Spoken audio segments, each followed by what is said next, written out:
چونکہ یہ مسئلہ ہر بندے کو پیش آتا ہے اور بہت سارے مسلمانوں کو اس بارے میں کئی باتیں سننے کو ملتی ہیں۔ مسلمان چونکہ نبی پاک صلی اللہ علیہ وسلم سے بہت زیادہ عشق اور محبت کرتا ہے، اور نبی پاک صلی اللہ علیہ وسلم کی نسبت سے جو چیز ہو اس سے بھی بے پناہ محبت کرتا ہے۔ حدیث کا لفظ آ جائے یا قرآن کا لفظ آ جائے تو مسلمان اس پر اپنا سب کچھ قربان کر دینا اپنے لیے بہت بڑی سعادت سمجھتا ہے۔ نماز کے اندر جب ہم شروع کرتے ہیں نماز کو تو اللہ اکبر کہتے ہیں اور اس کے ساتھ ہاتھ اٹھاتے ہیں، جو رفع یدین اسے کہتے ہیں۔ آپ نے دیکھا ہوگا کئی سارے لوگ پھر نماز کے اندر بھی یوں ہاتھ اٹھاتے رہتے ہیں، جن کو ہم لوگ غیر مقلدین کہتے ہیں اور وہ اپنے آپ کو اہل حدیث کہتے ہیں۔ تو اس بات کو ذرا سمجھنے کی بات ہے کہ یہ جو اہل حدیث اپنے آپ کو کہلواتے ہیں یہ ان کا ایک بہت بڑا دھوکہ ہے۔ حالانکہ اہل حدیث کا معنی حدیث والے، یعنی جو حدیث کا علم رکھنے والے ہوں، جو حدیث کے ماہر ہوں، جن کو ہم لوگ محدثین کہتے ہیں۔ اب یہ کوئی بندہ جوتے سیتا ہے، کوئی بندہ دکانداری کرتا ہے، کوئی بندہ زراعت ملازمت کرتا ہے اور اپنے آپ کو کیا کہتا ہے؟ اہل حدیث کہلواتا ہے، تو یہ دھوکہ دیتا ہے امت کو۔ حالانکہ حدیثوں میں سے یہ ایک حدیث پہ عمل کرتا ہے اور بہت ساری حدیثوں کا اس کے مقابلے میں بیچارہ انکار کر دیتا ہے، اور انکار کرنے کی وجہ سے وہ گنہگار ہو جاتا ہے اور دوسرے مسلمانوں کو دھوکہ دیتا ہے کہ میں حدیث پر عمل کرتا ہوں۔ جب کوئی بندہ نیا نمازی بنتا ہے یا نیا مسلمان ہوتا ہے تو یہ لوگ اس کو دھوکہ دیتے ہیں کہ دیکھیں جی آپ نماز تو پڑھنے لگ گئے ہیں، مسلمان تو آپ ہو گئے ہیں، لیکن آپ کی نماز جو ہے وہ نبی پاک صلی اللہ علیہ وسلم والی نماز کی طرح نہیں ہے۔ آپ نماز میں اگر رفع یدین کریں، کانوں تک ہاتھوں کو رکوع کو جاتے ہوئے رکوع سے اٹھتے ہوئے بھی اٹھائیں، پھر آپ کی نماز نبی والی ہوگی، ورنہ آپ کی نماز نبی اور حدیث والی نہیں ہے۔ تو یہ دھوکہ دیتے ہیں۔ یاد رکھیے ہمارے امام ابو حنیفہ رحمہ اللہ تعالی سب سے پہلے متقدمین میں سے ہیں جنہوں نے صحابہ کی بھی ملاقات اور زیارت کی ہے اور صحابہ تابعین کی بھی کی ہے، اور خود تابعین میں سے ہیں۔ تو انہوں نے حدیث قرآن کو خود صحابہ اور تابعین سے لیا ہے، نبی پاک صلی اللہ علیہ وسلم کے شاگردوں سے یا شاگردوں کے شاگردوں سے لیا ہے، اور عملاً بھی لیا ہے، علماً بھی لیا ہے۔ اسلامی شہروں میں سے دو شہر اسلام کا اور اسلامی علوم کا سب سے بڑا مرکز تھے، ایک مدینہ منورہ اور ایک کوفہ۔ یہ دو جو ہے علمی لحاظ سے بہت بڑا مرکز تھے، اور دونوں کے اندر جو نماز پڑھی جاتی تھی امام ابو حنیفہ رحمہ اللہ کے زمانے میں بھی اور اس کے بعد سے لے کر کے بہت زیادہ، مدینہ میں 800 سال تک اور کوفہ میں آج تک، وہ بغیر رفع یدین کی تھی، ایسی تھی جیسے ہم حنفی لوگ پڑھتے ہیں۔ اور جتنے بھی پوری دنیا میں مسلمان ہیں ان میں سے 2/3 مسلمان جو ہیں وہ ہماری طرح نماز پڑھتے ہیں، رفع یدین نہیں کرتے۔ صرف 1/3 مسلمانوں کی ہے جو رفع یدین کرتے ہیں، بعض ایک مقام پر، بعض 2 مقام پر، بعض اس سے بھی زیادہ مقام پر ایک رکعت میں۔ اسی طرح کے طریقے سے وہ دھوکہ دیتے ہیں کہ بھی تم لوگ نماز میں آمین زور سے نہیں کہتے۔ اس طریقے سے دھوکہ دیتے ہیں وہ لوگ کہ تم لوگ امام کے پیچھے قرات نہیں کرتے۔ اس طریقے سے دھوکہ دیتے ہیں وہ لوگ حدیث کے نام سے کہ تم لوگ نماز کے اندر پاؤں کھلے کر کے یوں نہیں کھڑے ہوتے ہو، اور تم لوگ نماز کے اندر سینے پر عورتوں کی طرح ہاتھ نہیں باندھتے ہو۔ اسی طریقے سے تم تراویحاں جو ہے وہ 20 پڑھتے ہو، 8 نہیں پڑھتے ہو۔ تو یہ کئی سارے مسئلے ہیں جو نماز کے متعلق ہیں اور ان کے بارے میں حدیث کا حوالہ دے کر کے دھوکہ دیتے ہیں۔ میں نے آج آپ کو یہ بتانا ہے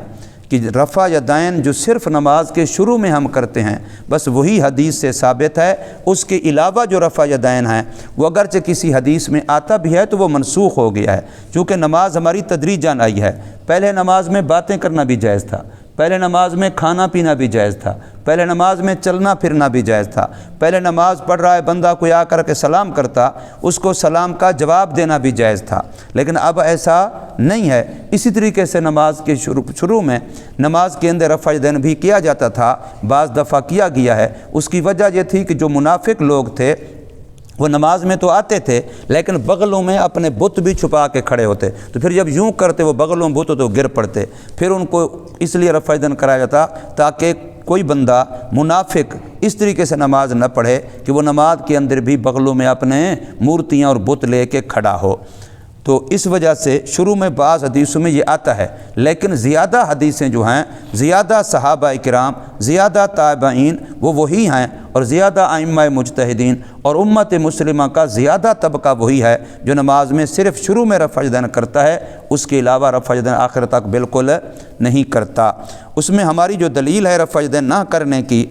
نماز کے اندر، ایک حضرت عبداللہ بن مسعود رضی اللہ تعالیٰ عنہ جو تمام صحابہ میں سے افقہ من الصحابہ ہیں اور سب سے بڑے علم والے صحابی ہیں، ان کی حدیث ہے جس کے اندر یہ لفظ آتے ہیں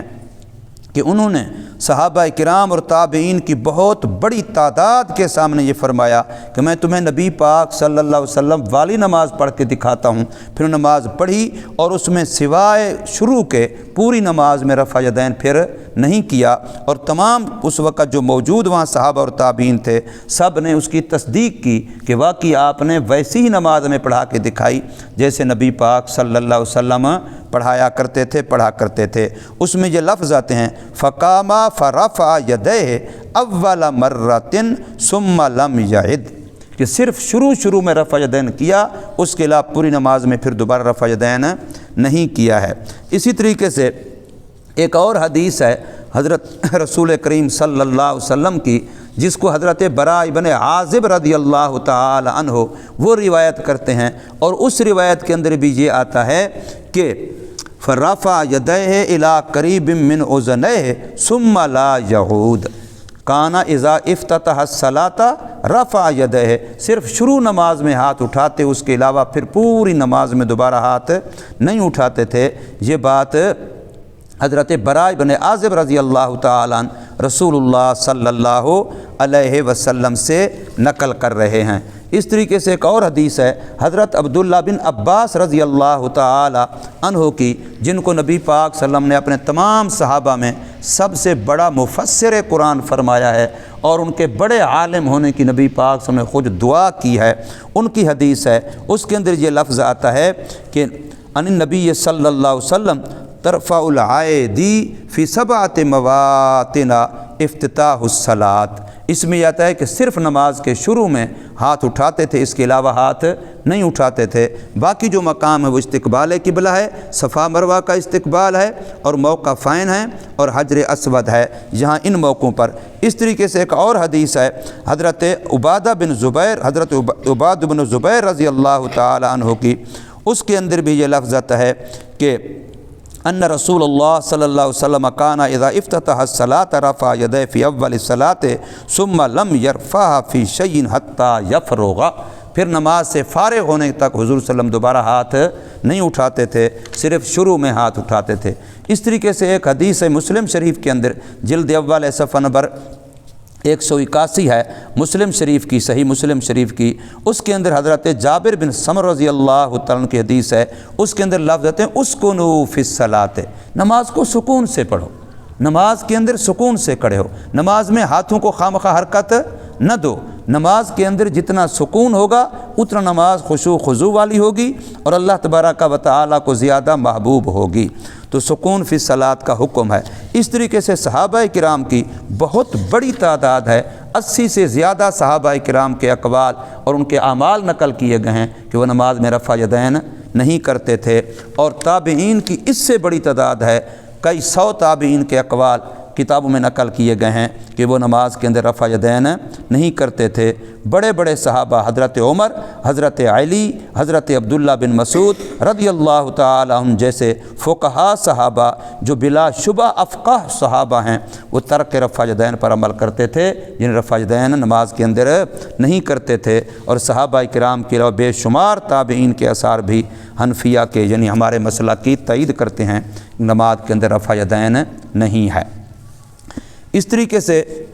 ترمذی شریف کے اندر بھی، مسلم شریف کے اندر بھی، سیاستہ کی بے شمار کتابیں ہیں جن کے اندر باقاعدہ یہی بات نقل کی گئی ہے، اور ایک ایک کتاب کا باحوالہ ہم بتا سکتے ہیں کہ نماز کے اندر سکون اسی میں ہے کہ رفع یدین نہ کیا جائے۔ بلکہ سوا اس کے کہ جو اٹھنا بیٹھنا، رکوع، سجدہ، قومہ، جلسہ، جس کے لیے مجبوری ہے کہ بندے کو حرکت کرنی پڑتی ہے، اٹھنا بیٹھنا پڑتا ہے، سجدہ کرنا پڑتا ہے، رکوع کرنا پڑتا ہے، ورنہ نماز کے اندر کیا ہے؟ سکون ہے۔ صحابہ کرام ایسے نماز پڑھتے تھے کہ پرندے سمجھتے سوکھی لکڑیاں ہیں، وہ آ کر کے سروں پر بیٹھ جاتے تھے۔ اب اگر کوئی ہاتھ یوں کر رہا ہو تو پھر پرندہ کہاں آئے گا؟ پھر تو اس کو پتہ چلے گا یہ تو حرکت کر رہا ہے، وہ تو دور بھاگے گا۔ تو اس لیے پتہ چلتا ہے کہ نماز کے اندر رفع یدین نہیں ہے۔ باقی جو ایک آدھ حدیث آتی ہے ان میں سب سے بڑی دلیل ان کے حضرت عبداللہ بن عمر رضی اللہ عنہ کی حدیث ہے، اور حضرت عبداللہ بن عمر کے اس حدیث میں دو شاگرد ہیں، ان میں سے ایک کہتا ہے کہ اس کی نسبت نبی پاک صلی اللہ علیہ وسلم کی طرف ٹھیک نہیں ہے، یہ حضرت عبداللہ بن عمر کا اپنا عمل ہے، اور دوسرا کہتا ہے کہ نہیں، حضرت عبداللہ بن عمر نے حضور صلی اللہ علیہ وسلم کا عمل کر کے بیان کیا، لیکن وہ حدیث مضطرب ہے۔ اس کے متن کے لحاظ سے الفاظ 5 قسم کے آتے ہیں، اور 5 قسم کے جب الفاظ آ جائیں تو اس کو حدیث کو مضطرب کہتے ہیں، اور مضطرب حدیث جو ہوتی ہے وہ مسئلے میں حجت دلیل نہیں بن سکتی۔ تو اس لیے باقی دوسری بات یہ ہے کہ حضور صلی اللہ علیہ وسلم سے رفع یدین یعنی رکوع کو جاتے ہوئے، رکوع سے اٹھتے ہوئے ہاتھ اٹھانے کی کوئی ایک ایسی حدیث نہیں ہے جس میں نبی پاک صلی اللہ علیہ وسلم نے اپنے منہ مبارک سے فرمایا ہو، قولی حدیث نہیں ہے۔ ہمارے پاس قولی حدیثیں ہیں جو نبی پاک صلی اللہ علیہ وسلم نماز کے اندر سکون کا حکم فرمایا ہے، رفع یدین سے روکا ہے۔ مالی اراکم رافی ایدیکم کانہ اذناب خیل شمس اسکنوا فی الصلاۃ، یہ حضور صلی اللہ علیہ وسلم کی قولی حدیث ہے، اور رفع یدین کرنے کے لیے قولی حدیث بالکل کوئی ایک بھی نہیں ہے۔ اس لیے ہمارا مسلک، ہماری جو نماز ہے، ہم حنفی جو پڑھتے ہیں، یہ جامع بین الروایات ہے، تمام حدیثوں پر عمل ہو جاتا ہے، اور سب سے زیادہ حدیث اور سنت کے زیادہ موافق اور قریب یہی نماز ہے۔ اس کے علاوہ جو بندہ اور کوئی کہتا ہے وہ دھوکہ دیتا ہے۔ ہمارے حنفی نمازیوں کو، ساتھیوں کو مطمئن ہونا چاہیے، امت مسلمہ کے 1443 سال گزر گئے ہیں، امت اسی پر عمل کر رہی ہے اور ساری کی ساری کر رہی ہے، اور مکہ مکرمہ مدینہ منورہ میں جہاں آج مالکیہ شافعیہ کی حکومت ہے، اصل میں یہاں حنفیہ کی 800 سال تک حکومت رہی ہے، وہاں بھی امام جو ہے وہ رفع یدین نہیں کرتے تھے، اور اب بھی اگر حنفیوں کی حکومت آ گئی، جیسے کہ آثار ہیں دوبارہ ترکی کی طرف سے، تو پھر دوبارہ وہاں رفع یدین نہیں ہوگا۔ اس لیے اس چیز کو نہیں دیکھنا چاہیے، یہ دیکھنا چاہیے کہ امت کے زیادہ مشائخ، یہ میرے پاس کتاب رکھی ہے، اس کتاب کو لکھنے والے عالم 50 سال سے زیادہ عرصہ صحیح بخاری شریف پڑھاتے رہے ہیں، مولانا سلیم اللہ خان صاحب، انہوں نے اپنی پوری زندگی کا تمام حدیثوں کو سامنے رکھ کر کے جو نچوڑ نکالا ہے وہ یہی ہے جو میں نے عرض کیا ہے کہ رفع یدین نہ کرنا یہ راجح ہے، اور اس میں زیادہ نماز سنت کے زیادہ قریب ہے، سنت کے مطابق و موافق ہے، صرف شروع میں رفع یدین کیا جائے بس، اس کے علاوہ پوری نماز میں نہ کیا جائے۔ اور باقی جو مسئلے میں نے بتائے ہیں، آمین زور سے کہنا،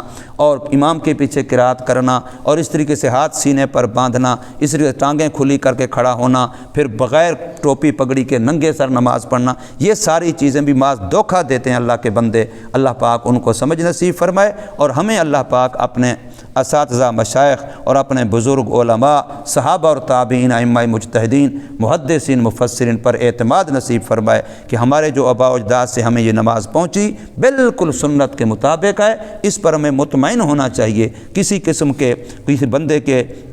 دھوکہ دینے سے ہمیں اس کی وجہ سے شک و شبہ میں نہیں پڑنا چاہیے۔ اللہ پاک ہمیں عمل کی توفیق عطا فرمائے۔